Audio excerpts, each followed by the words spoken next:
ఉందో తెలుసు. మనం ఎంత దారుణమైన సిచ్యువేషన్ అంటే, అరే గంజాయి ఈ రోజు వరకు నిర్మూలన చేయడానికి 5 సంవత్సరాల కాలంలో కనీసం ఒక రివ్యూ కూడా పెట్టలేదంటేనే విచ్చలవిడితనం ఎక్కడ పెరిగిందో మనకు అర్థమవుతుంది. ఆఖరికి వైఎస్ఆర్సీపీ నాయకులు కూడా గంజాయిలు అమ్ముకోవడంలోనే, గంజాయి వ్యాపారంలోనే ఇన్వాల్వ్ అయిపోయారు కాబట్టి వాళ్ళు అసలు దీని మీద కనీసం దృష్టి పెట్టలే. ఏమంటే చింతపల్లి నుంచి, జీమాడుగల్ నుంచి, అటువైపు నుంచి, అదేవిధంగా మనకు ఒడిశా నుంచి, ఇలాంటి మల్టిపుల్ ప్లేసెస్ నుంచి మనకి గంజాయి సరఫరా అవుతుంది. మనకి ఎన్ని చెక్ పోస్టులు ఉన్నాయండి అని డిపార్ట్మెంట్ వాళ్ళని అడిగితే 3 చెక్ పోస్టులు ఉన్నాయని చెప్పారు. 3 చెక్ పోస్టులు ఉన్నాయి. ఎందుకు రాదండి లోపలికి? మనకి వైజాగ్కి ట్రాన్స్పోర్టేషన్ ఎక్కువ, ఇటు ట్రైన్స్ కానీ, ఇటు ఫ్లైట్స్ కానీ, రోడ్ ఫెసిలిటీస్ ద్వారా వ్యాన్లు, మిగతా అన్ని, దాంట్లో ఈవెన్ 2 వీలర్, ఆఖరికి అమెజాన్లో కూడా పెట్టుకొని అమ్మేసుకుంటున్నాడు అండి డ్రగ్స్ని. కర్రీ లీవ్స్ అని పేరు చెప్పుకొని అమ్మేసే పరిస్థితి కనిపిస్తూ ఉంది.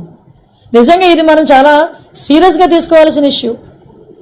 అంటే అంత క్రిటికల్ సిచ్యువేషన్లో ఈరోజు వైజాగ్ పరిస్థితి ఉంది. నేను ఎందుకు దీని మీద ఇంకా ఛార్జ్ తీసుకోకుండానే నేను రివ్యూ పెట్టానంటేనే ఒకసారి దీని సీరియస్నెస్ ఏంటన్నది ఆలోచించండి. నేను ఇంకోటి కూడా చెప్పాను, టాస్క్ ఫోర్స్ ఏర్పాటు చేయండి.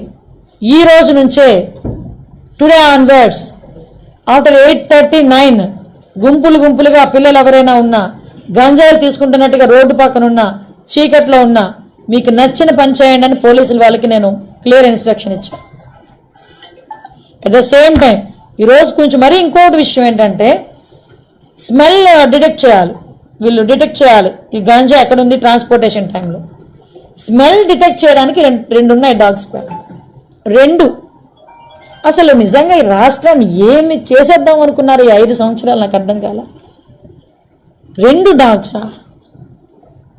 కనీసం వాళ్ళకి ఇంకొకటి ఏంటంటే, పోలీసులు చెప్తా ఉంటే బాధ అనిపించింది, సీజ్ చేసిన వెహికల్స్ని వేర్ హౌస్ అనేది కూడా లేదు ఈ రోజు వరకు.